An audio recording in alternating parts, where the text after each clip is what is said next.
This is a video about the mechanics of solving and graphing compound inequalities. We're going to start with an AND compound inequality. And the first thing that we're going to do before we can graph it is we're going to want to isolate x in each piece of the inequality. So that means that in the first piece of the inequality, I'm going to divide both sides by -2.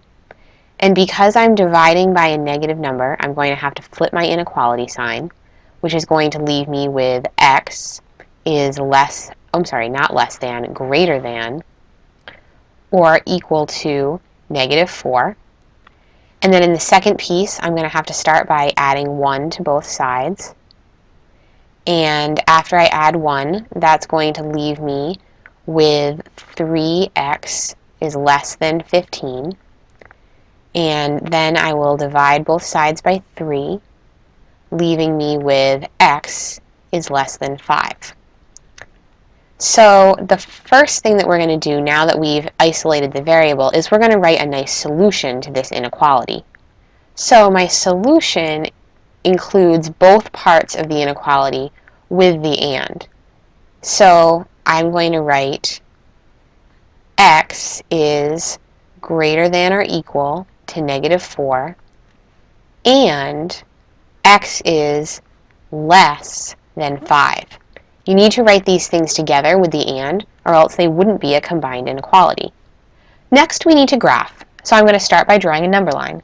And I'm not going to bother to put every single number on the number line, but I do need to make sure that I have -4 and 5, which are the numbers of interest to us in this problem. Next, what I'm going to do is graph each piece of the inequality separately. So here's what I mean. I'm going to graph the x's greater than or equal to -4 in red. So I'm going to put a closed circle at -4, and then I'm going to shade all the way to the right to show that I'm going bigger than -4. Then I'm going to switch colors and shade x is less than 5 in blue. So I'm going to put an open circle at 5 and shade down to the left.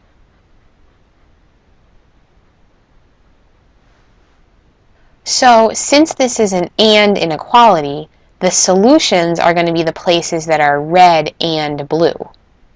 In other words, purple. So that's starting with -4 right here. That was red and blue, and going up to +5, but not including +5 because that's only red and not blue. So that would be an open circle. So your actual graph, my purple is for some reason going away on me. Your actual graph is just the purple part. So if you were doing this in your notebook, you would want to erase the blue and the red part at the end. You would only want to leave this purple part in the middle. That would be the whole graph. So we have our solution and our graph in purple. Next, we'll look at an example of an OR inequality. So we're going to start this the same way by solving each part of the inequality for x. So first, I'm going to subtract 3 on both sides. And that's going to give me 2x is less than -5. And if I divide by 2, I'm going to get x is less than -5/2, or that's like -2.5. Then on the right side, I'm going to do -3 again on both sides. But in this case, when I do it, I'm going to end up with 2x is greater than or equal to 2. And when I divide by 2, I get x is greater than or equal to 1. And to write a full solution, I need to put the OR in the middle. That has to be part of the solution. And I'm going to circle this whole thing as my answer. X is less than -5/2, or x could be greater than 1. Now that I've solved, it's time to graph. So again, I'm going to draw myself a number line.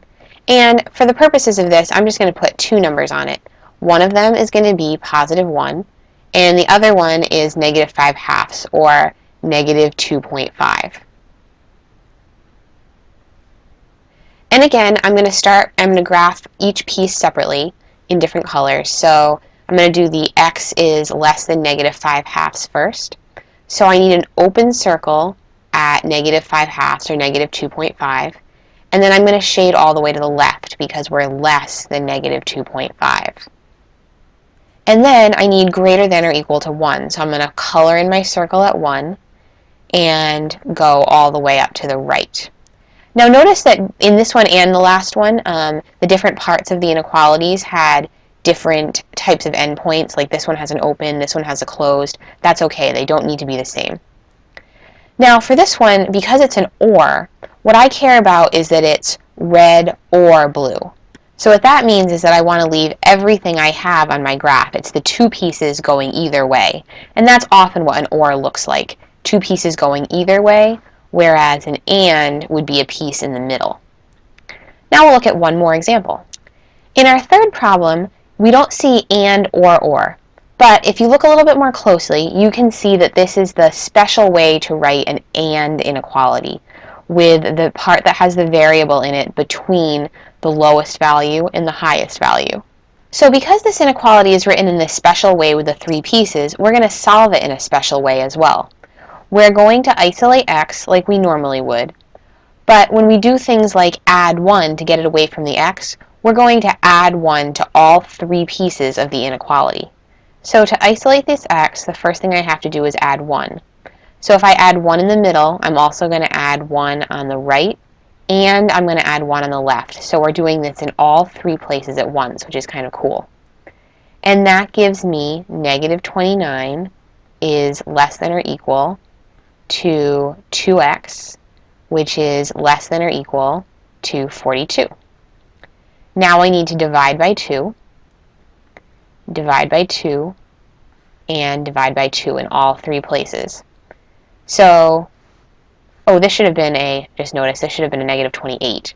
So negative 28 divided by 2 is negative 14, and then that's less than or equal to x, which is less than or equal to 42 divided by 2 is 21. Now if I had divided by a negative, I would have had to flip both signs, not just one, because I'm doing this to both sides of the inequality. So here's my solution. Negative 14 is less than x, which is less than 21. So now I need to graph. So I just did a little behind the scenes work, and I drew a number line with negative 14 and 21 on it. Now, this inequality is going to be so easy to graph because you can see that the x values that are solutions are going to be between negative 14 and 21, as long as I've got my low value over here and my high value over here, which if you've done this right, you should. So what I'm going to do is, these are both less than or equal to's, so I'm going to color in my circle at negative 14, and I'm going to color in at 21. And this is an and I'm just going to shade between. I don't have two inequalities to graph. I can just see that I'm right between negative 14 and positive 21. So we have our solution and our graph of this and inequality. Now it's your turn. Here are two more inequalities to solve and graph. I'd like you to try these both at the end of your notes. Good luck.